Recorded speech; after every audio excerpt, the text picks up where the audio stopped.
a work of a whole week, of spring break programs for your family's creativity and curiosity to flow along with us.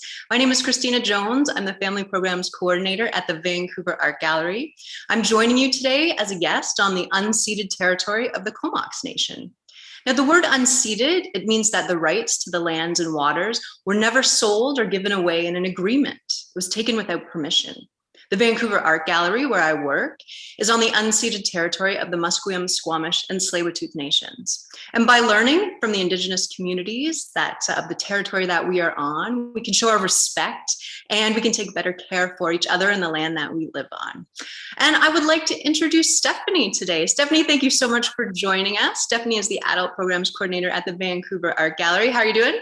I'm good. I'm excited to be here. Hi, everyone. And yeah, thanks. I'm also very excited that everyone is here. I'm excited to get this week going. But before we start working together, there are a few things that we need to go over. So the first is an agreement of how we'll work together in a safe and a fun and a welcoming way. So by joining the session, we all agree to take pride in sharing our ideas and speaking up. We all agree to respect and celebrate each other's ideas. We all agree to listen and learn from each other with care and kindness. And we all agree to use our comments to uplift each other. So I talked about giving ideas and adding comments. We can't be together in the gallery right now, but we are fortunate that we can come together on Zoom. And what is great about Zoom is that you can use the chat function. It's a little button at the bottom of your screen. In the middle, it looks kind of like this. And if you click on it, you can type in your answers, your ideas, or your suggestions, or you can use the chat button right now and click on it. And some people are doing it already, and you can just say hello. So hello, everyone. Welcome. Feel free to say hello to everyone joining us today. So today, we're going to think about storytelling. So there's an exhibition on display at the Vancouver Art Gallery right now, and it's called Stories That Animate Us. And this exhibition asks us, what stories inspire you? What stories need to be told? And which stories will you pass on? So you can think about that too. Today, we're going to learn about a story that brings hope and wishes. You can even think about, okay, what is your favorite story? Do you know a story that brings hope and well wishes? I see everyone is still saying hello, joining us. So many people. It's really exciting to see all of your names pop up on the screen. Hello, hello. So in this session, we are going to take our inspiration from an incredible artist based in Vancouver. Her name is Cindy Mochizuki. Cindy Mochizuki uses animation and performance and drawing and installation and community projects and sculptures, all as different ways to tell stories. And much of her work is inspired by Japanese Canadian communities in BC and in Japan. So what we're going to do, we are going to take a look at an artwork by Cindy Mochizuki, and it's actually on display at the Vancouver Art Gallery right now in the exhibition Stories That Animate Us. Now, I said the word animate a lot. Cindy Mochizuki created an animation, Stories That Animate Us. Has everybody heard of animation before? Maybe you've created an animation. Stephanie, you have, you're nodding along. So when someone creates an animation, I am not an animation artist, I'm experimenting. But when someone creates an animation, that means that maybe it's created by drawings and it's repeated drawings over and over and over. But every drawing is just a little bit different and it tricks our eyes into thinking that it's moving. So I'm going to be very brave and show you my experiment. Do you want to check it out, Stephanie? All in this little book, I have lots of different pictures that are just slightly different. This is called a flip book. So watch what happens when I flip it really quickly. So can you see, it kind of tricks our eyes to make it look like the animation is moving or to make it look like it's animated. So a few people are saying, yes, absolutely, you've done animation before. And someone's saying you've heard of it, but you've never done it before. And you've only been here for a few minutes. This is actually a great way to experiment with animation, drawing similar images over and over in a flip book. So what we're going to do now is we are going to look at an incredible animation by Cindy Mochizuki. And what I want you to do is to look very carefully at the characters in the story. Maybe you want to look very carefully at the setting of the story. Where's the story taking place? Something is about to be discovered. Now, you may understand the language that the story is in, and maybe you don't. The language is Japanese, and the narrator is Cindy Mochizuki's mother. Okay, are we ready to see what we're going to discover? Stephanie, are you ready? Yes, I'm ready. I'm excited. Okay.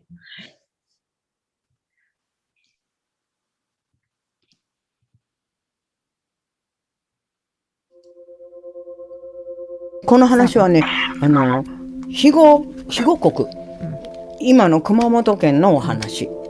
弘化3年4月中旬っていうのは、言ったら1846年で、江戸時代の終わり頃ね、の5月になるの。その日にね、魚取ってる人がね、海に魚釣りに出た。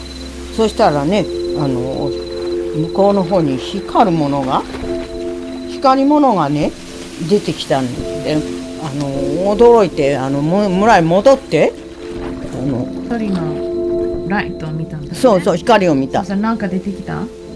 その髪の毛の長い胴体はないけど足が3本ある生き物よね。口とんがってるくちばしがあってね、その妖怪が出てきて、アマビエじゃない？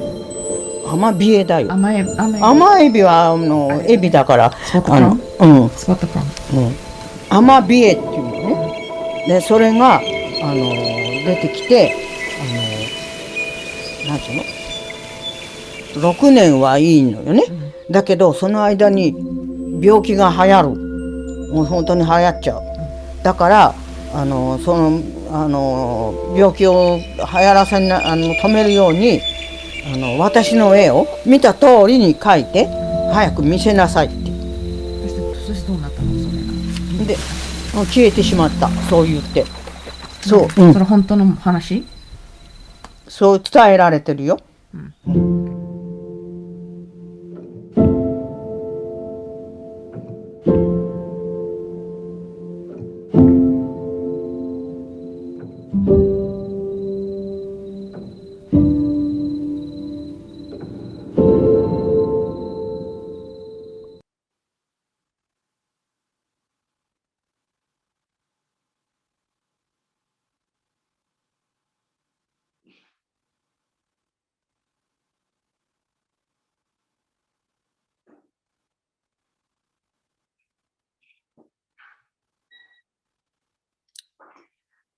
Okay, as Amabie by Cindy Mochizuki. So what did everybody think? What really stood out to you about this animation? It was so beautiful. I really loved like the layers of the water and the paper moving, and then the layers of like the voice of her grandma with her voice telling the story. I love how you're doing this, the layers of the water. And someone else is noticing the creature really stood out to you. Someone noticed the prawn joke, so referencing the spot prawns. And someone else is expressing, wow, this is really an exceptional animation. I think so as well. Someone noticed that the creature looks a bit like a hummingbird. And someone else noticed the colors. I love the rich colors and the bright, bold yellow in contrast as well. All of the details someone else noticed. So when we think about it, again, these are so many different paintings. Actually, Cindy Mochizuki said, I think she said there's over 50 watercolor paintings in this work. And everyone else is saying, oh, so it's really unique. The watercolor style. And it's interesting that someone noticed it's watercolor painting, not just drawings like my pencil drawings here.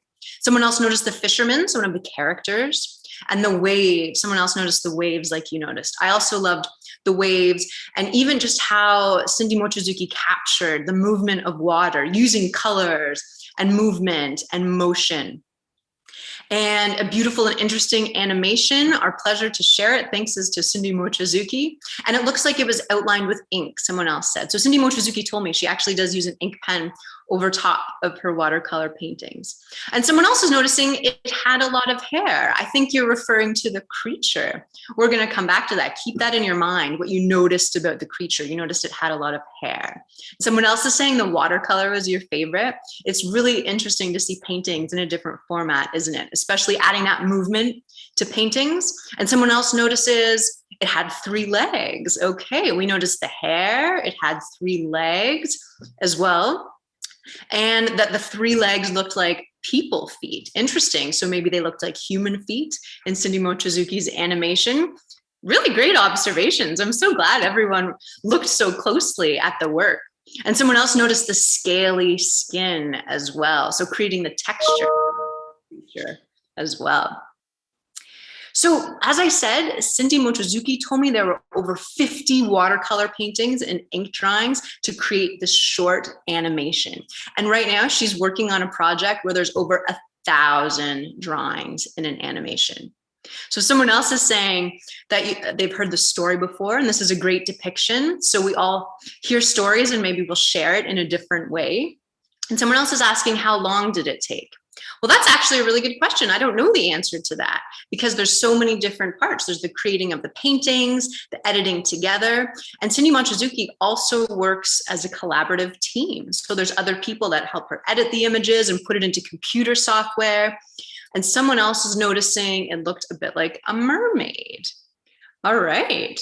So do you want to take a look at some of the kind of close-up images that Cindy Mochizuki used to create this animation? Let's take a look from her studio.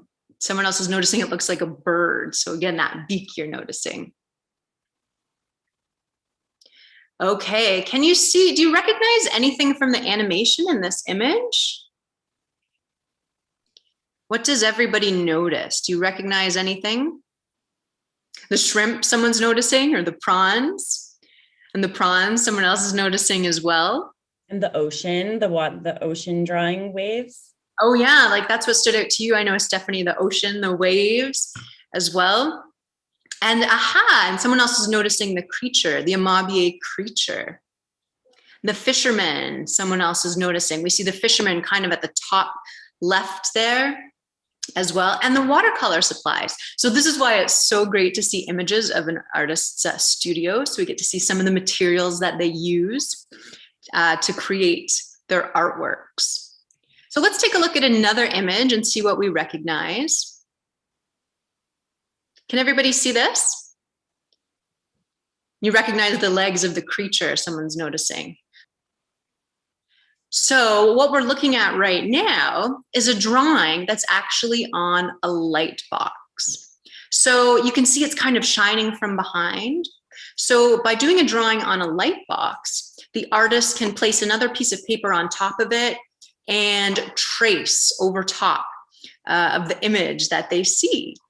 So that way they can recreate the same image, but change it just a little bit to create that animation. And some people are saying they have worked with a light box before. And do you recognize this character? I'm sure everybody does. Someone else is saying it looks like a bird again. Yeah.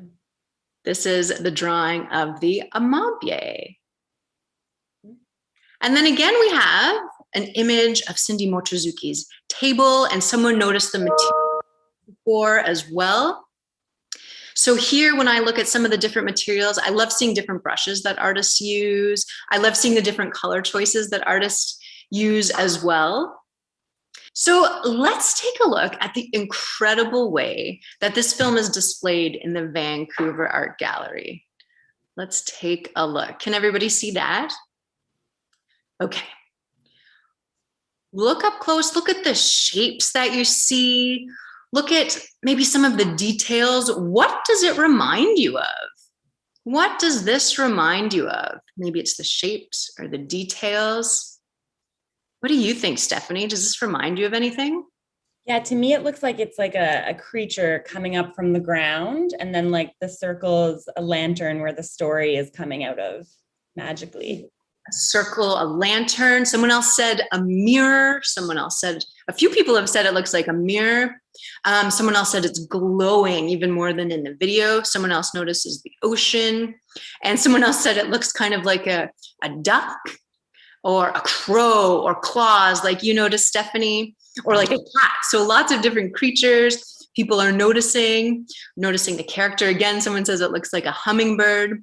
And a few more people are saying it also reminds you of a mirror. Let's look at it from the side. If we look at the next image, some people are noticing the animal. It looks like a peacock or a duck floating or a sunset or mythical animals or raven from the sea, wolf claws. Someone else noticed. So those claws, like what you noticed, Stephanie, too. And it looks like maybe it's on the beach. Someone else noticed. And wow, we have so many, a bird creature, and it looks like a mythical creature. And if someone said that you have a question, go ahead and you can type it right in the chat. And the frame looks like a snake. So we had lots of different things that everyone noticed. So this is a sculpture that Cindy Mochizuki created just to display the Amabie animation. Let's take a look up close. Aha, so this is an image in Cindy Mochizuki's studio. So to create this artwork, Cindy Mochizuki told me, I wanted to create something that was like a mirror on an everyday object that had a creaturely presence. I imagined a prophecy-telling mirror that had a pair of porcelain claws. So she was thinking about a mirror. So maybe it's that shape that reminded you of that. And someone is asking, is the video attached to the mirror? It's actually projected and it's actually being shown from the sculpture. It does look really interesting. And someone else is noticing, oh, porcelain. Has anyone heard of porcelain before or worked with porcelain? Porcelain, yeah, a few people are saying, yeah. Porcelain is kind of like if you were to use clay. And Cindy Mochizuki said that the wooden stand was designed by me, but carved by Minoru Yamamoto. And I have created the porcelain claws myself with the assistance of Julia Shurka, who did the firing of the porcelain. So porcelain is like clay, but then it goes into an oven called a kiln that gets really, really hot. And when you put porcelain into a kiln, it gets really hard and it keeps its shape. So kind of like maybe there's bowls or there's cups or there's different dishes that are created of porcelain. The firing is putting it into that oven, that kiln. So we see the close-up now. Do you notice any details in the porcelain? Are the nails made out of porcelain? They are. The nails are also made out of porcelain. So she shaped it. To me, it looks kind of like she's created some etching or some kind of lines in the porcelain. There are lines. So someone else is noticing that too. Like fur. Yeah, like kind of like a fur to give it that texture. And someone else is noticing that it looks like fur, just as you were saying it too. Someone else is noticing kind of like dots, maybe added into the porcelain to give texture. And someone is saying, I wonder how. The claws and lines are making it look feathery. Well, it's possible that she would have used a sharp tool to put the kind of lines into the soft kind of like clay, the porcelain, before it was fired. Someone else said they look like seashells or like kind of like a hedgehog. And it looks like, well, someone else noticed garlic. It does actually, it could look like something totally from real life or totally from your imagination. So do you want to hear a little bit more from Cindy Mochizuki? So Cindy Mochizuki is going to tell us a little bit more about the story of the Amabie through a workshop that she created just for us today. So she's going to show us how we can create a creature of our own on a postcard and then send a message of hope to someone in the mail. Has anyone ever sent a postcard before? This is something that, I don't know if you've ever received a postcard, but when you do, it's like a special day, like someone was thinking about you. So Cindy Mochizuki is going to be showing us a painting process. Now, maybe you don't have paints with you, that's okay. Maybe you want to create your creature, your Amabie creature out of pencil crayons, that's okay too. We're gonna be using 4x6, some small pieces of paper that we can create into postcards. Shall we listen to Cindy Mochizuki lead us through the webinar? Let's take a look.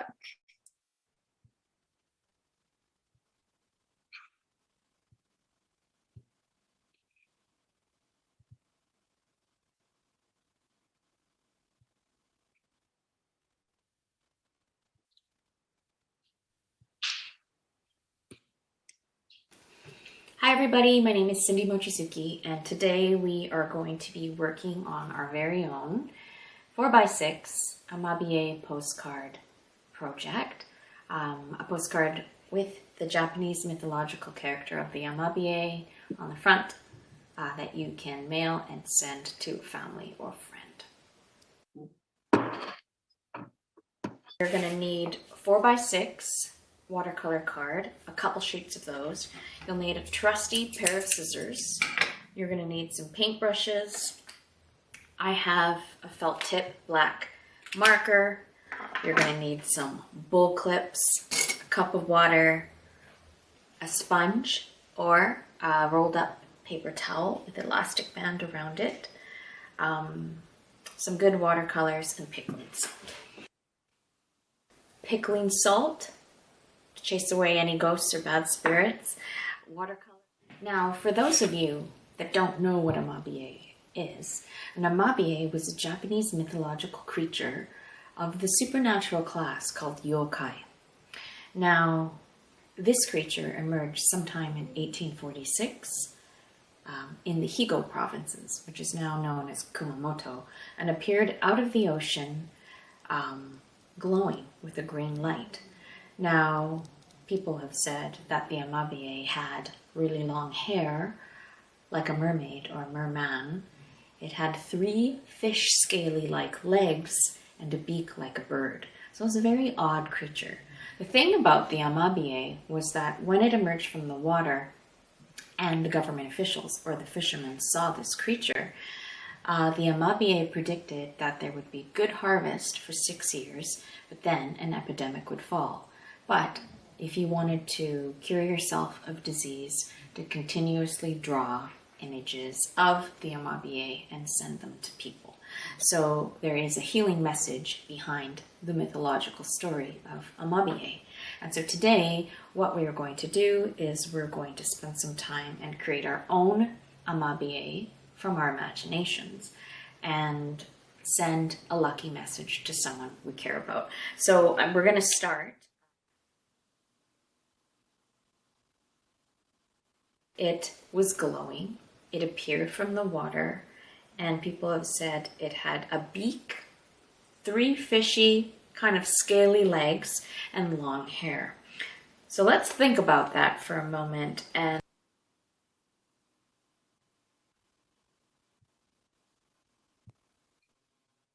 Okay, let's think about that for a moment. I'm going to pause the video here so we can start to think about our Amabie creatures. And what I'm going to do is I'm going to think about the characteristics that Cindy Mochizuki is describing to us, and I'm going to think of all of the different combination of, remember the different characteristics, everybody? It had a beak. Some people said it looked like a bird. It had 3 legs and long hair. So I'm not going to draw an Amabie in full. What I'm going to do, I'm going to get everyone to get a piece of paper and a pencil. If you don't have one already, take a piece of paper and a pencil. And what we're going to do is I'm going to start by drawing all the different beaks that I can think of. Does everyone want to join me? How many different kind of beaks can you think of? So you could start with maybe a long pointy beak. That's one way we could draw a beak. Maybe it's kind of like, this reminds me of kind of like a parrot's beak. So you can think of what kind of birds you like maybe, and different beaks that you've seen before. Maybe you want it to look like the mouth is open or closed. Maybe you want it to be kind of a long, curvy beak. Long, curvy, open beak like this. It's going to change the way your character looks a lot. Maybe, can everyone see this okay? As well as creating your own beak, sketch along. This is just a warm up to get you thinking about all the different ways you can draw your own Amabie. Maybe I want to think of a different kind of, almost like a duck beak that curves up at the top. And your beaks, they're not going to look just like mine. You're going to have your own ideas, but this is just a really great chance to warm up. What other kind of beaks could we create? something that's kind of like almost like a platypus bill. Maybe this one's making me think about. Maybe it has an open mouth. Maybe there's a tongue inside. Maybe it's something totally from your imagination. Maybe it has some teeth. Or maybe you want it to be really, really exaggerated. A really long beak on your Amabie character. So this is a great chance to just kind of experiment. I kind of like this parrot-like beak. I think in the film, in the animation, we heard that it was a pointy beak, but you can also use your own imagination. An eagle beak, someone else noticed. This one, kind of an eagle beak has kind of like a hook. I don't have any space left that comes down. So you can think of a different bird that would have a very different shaped beak. Okay, let's think of someone else is noticing a long beak, a short beak, crooked, a big beak, a thick beak, a thin beak. That's a great way to start to think about all the different options that you can create. Okay, let's think about all the different ways you can create scaly legs, 3 different legs. So maybe I want to think about 3 legs on a sea creature. These kind of look a little bit more like chicken feet as I'm drawing them. That's what practicing is all for. And maybe I want them to be kind of like webbed feet. And how can I do maybe some textures of scales? You can see just by repeating the same thing over and over again, you can see some textures of scales. Those look okay. Maybe I want to try again. Maybe I want to do something that looks a little bit more like, we've kind of been thinking about birds. What if the feet looked a little bit more like chicken feet?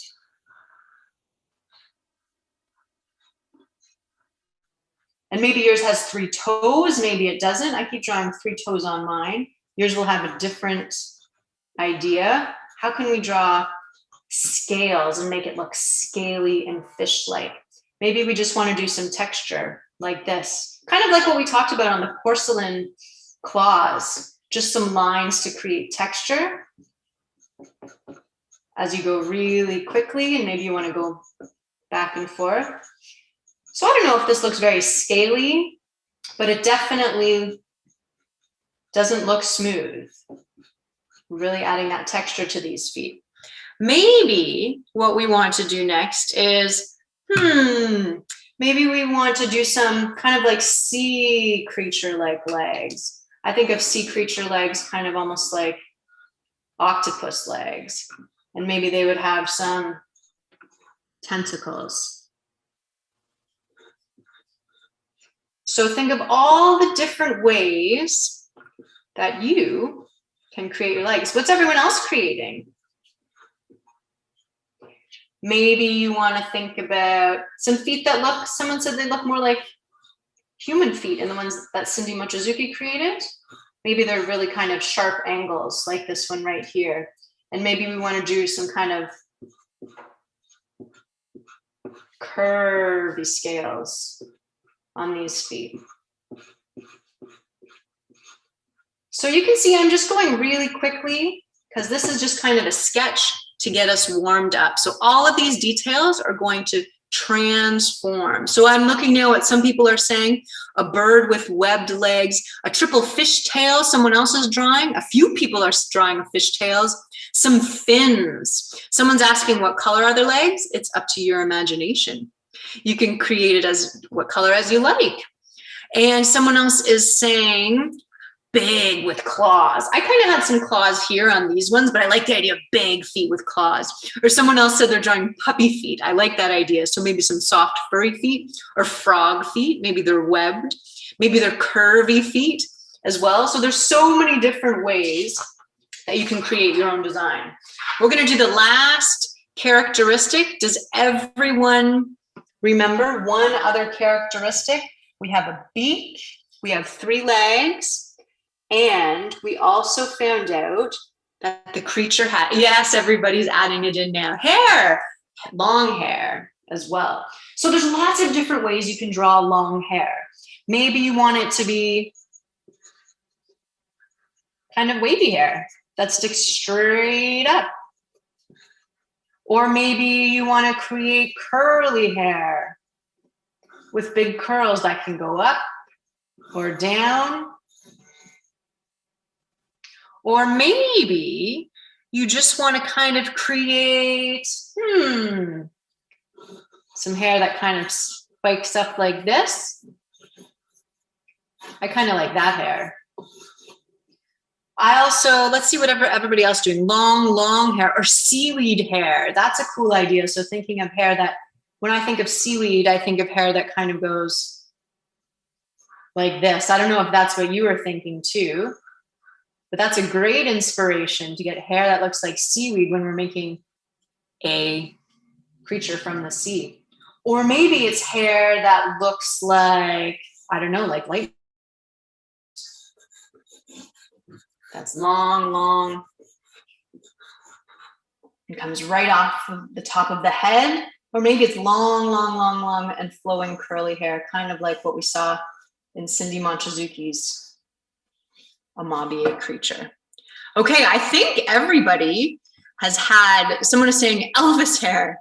And Elvis was a musician that was famous for having big hair, amongst other things as well. Someone else, people are getting really creative now, thinking of straw hair, frizzy hair, straight hair, all kinds of different kinds of hair, curly hair, puffy hair.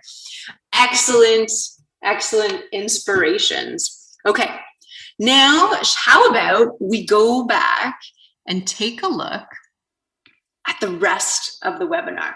Now you can think, okay, what were my favorite different parts? So what was my favorite beak that I created, or hair or legs that I created? And you can put them all together to create your own creature. And then Cindy Mochizuki is going to show us what we can do to create our postcard. Shall we take another look, everybody? Let's take another look.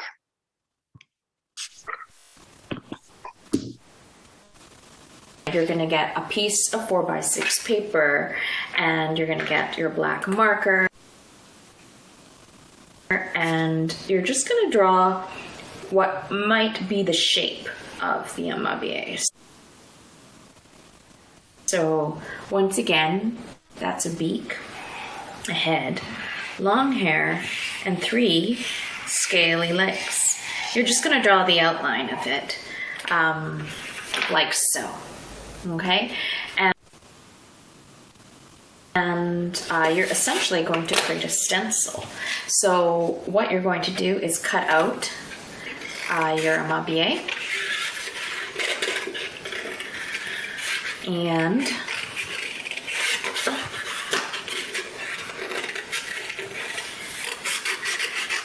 you're going to, just the shape, don't need to worry about anything else. And cut that out.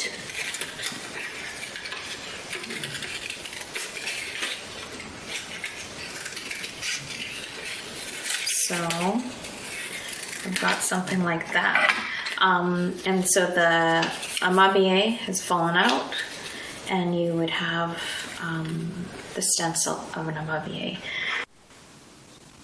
You're going to attach that stencil down to a 4x6 card. And I'm going to use bull clips here. You could also use tape to attach and pin down your Amabie.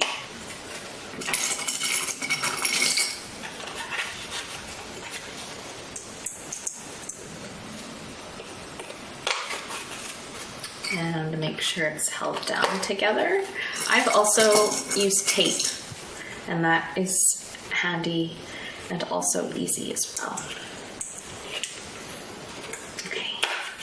So once you've got your stencil attached to the 4x6 postcard, grab some water, and you're going to load up your paintbrush with water and just fill the outline, the shape of the Amabie with water, and then begin to slowly dab different colors into the shape. So I'm going with red. And I think I'm going to integrate some green. And once it's sort of all loaded up with watercolor,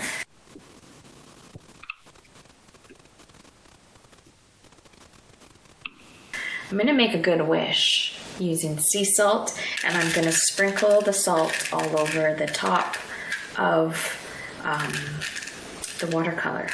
And then I'm going to let it sit. So you're going to have to let it sit for a couple. You're going to let it sit for a couple minutes to dry. At some point, you want to check that your creature, your Amabie creature, is dry, and you can take off the 4 bow clips and really carefully remove this stencil, the top stencil, off of your print. And some dusty salt may fly off, that's fine. And give your Amabie print a bit of a shake, sweep off the salt, and looks like this one still got some paint that needs to dry. So I'm just gonna let it sit there and give it some more time to dry.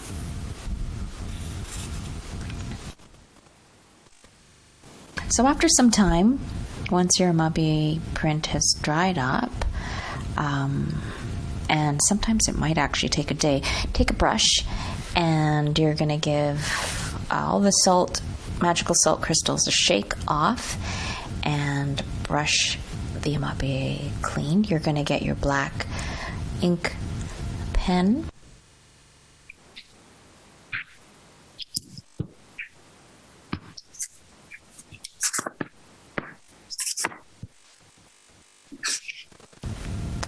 And you're going to start to think of the other features that your Amabie creature might have.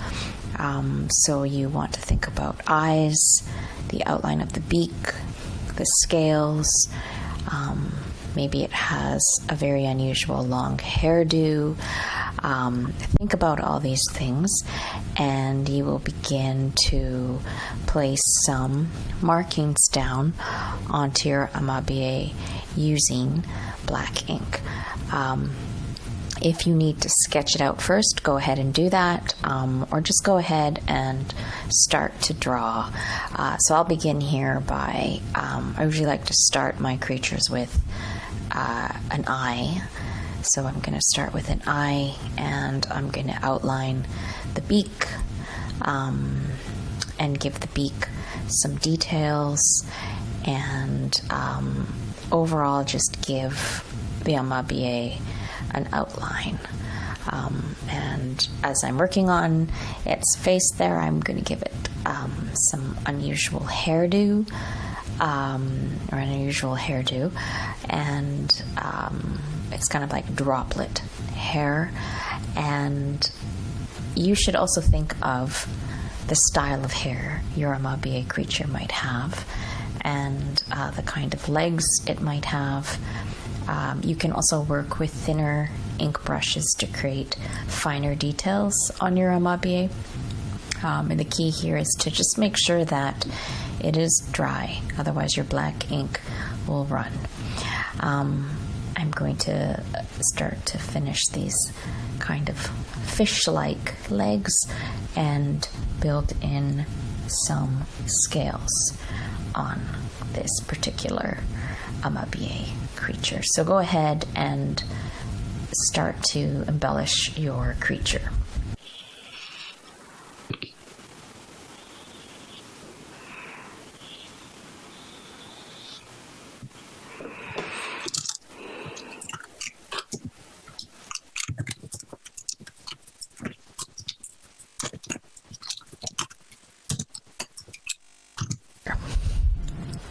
So I'm also going to work in the glowing aspect of the Amabie, and I'm using a soft yellow pastel chalk and just creating a yellow shape, a glowing kind of shape around the Amabie, and then using my finger to blend in this look or feeling of a glow. So the Amabie creature has a mysterious glow, and that's it, and then you're done. You may also, because it is a postcard, you can write on the back a very simple message, or use it actually like a postcard and write a nice message to a friend with a postage stamp and send it off. And there you have it, everybody. There is your Amabie mystical, magical, good luck postcard. Hope you had fun.